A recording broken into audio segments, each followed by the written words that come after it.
সাতপন্থীদের জামিন দিতে এবার বিক্ষোভে ফেটে পড়েছে জোবায়েরপন্থীরা। নিষিদ্ধের দাবি চেয়ে আয়োজন করেছে প্রতিবাদী সমাবেশ। ফের তুমুল উত্তেজনা তাবলিগ জামাতের দুই পক্ষের মধ্যে।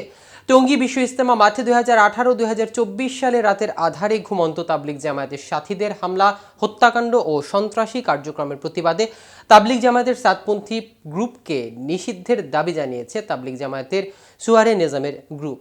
শুক্রবার বাদ-জুমা বাইতুল মোকাররম মসজিদের উত্তর গেটের এক প্রতিবাদের সমাবেশে বক্তারা এসব দাবি করেন। এছাড়াও তারা টঙ্গী হত্যাকাণ্ডের জড়িতদের জামিন বাতিল করে তাদের দ্রুত গ্রেফতারের দাবি জানান। কিন্তু এই সমাবেশে মূলত নেতৃত্ব দিয়েছেন কারা এবং সমাবেশে নিজেদের বক্তব্যে আর কি বললেন বক্তারা, চলুন এ বিষয়ে বিস্তারিত জেনে নেওয়া যাক আজকের প্রতিবেদনের বাকি অংশে। কেরবি নিউজ 24 চ্যানেল থেকে আপনাদের সাথে আছি আমি মাহমুদুর রহমান সিয়াম।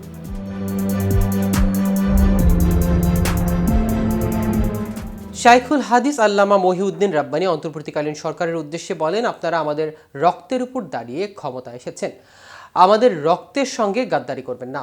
আলেমরা 2014 সালে শাপলা চত্বরে, 2018 ও 24 সালে ফ্যাসিবাদের বিরুদ্ধে রক্ত দিয়েছেন, জীবন দিয়েছে।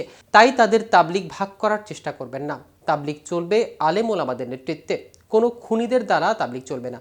তিনি বলেন, টঙ্গীর ময়দানে হত্যাকাণ্ডের সঙ্গে জড়িতদের জামিন বাতিল করে 24 ঘন্টার মধ্যে গ্রেফতার করতে হবে। অন্যথায় আলেম ওলামারা যদি কোনো কর্মসূচি নেয়, সেখানে কোনো পরিস্থিতি সৃষ্টি হলে এর দায় সরকারের নিতে হবে। সারা দেশে সব মসজিদ তাবলিগের আলেম ও ওলামারা থাকবে। পথভ্রষ্ট ও খুনি সাতপন্থীদের দেশের কোনো মসজিদে জায়গা দেওয়া হবে না।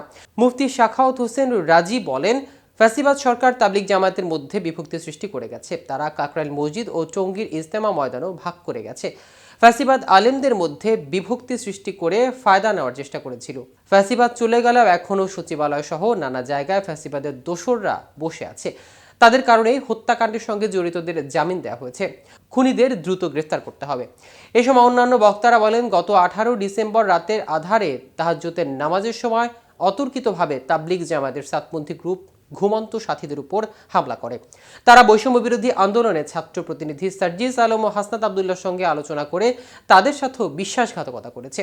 সেদিন যারা খুনের নেশায় মেতে উঠেছিল তারা গ্রেফতার হলেও আদালত তাদেরকে জামিন দিয়েছে। তাদের জামিন বাতিল করে দ্রুত গ্রেফতার করতে হবে।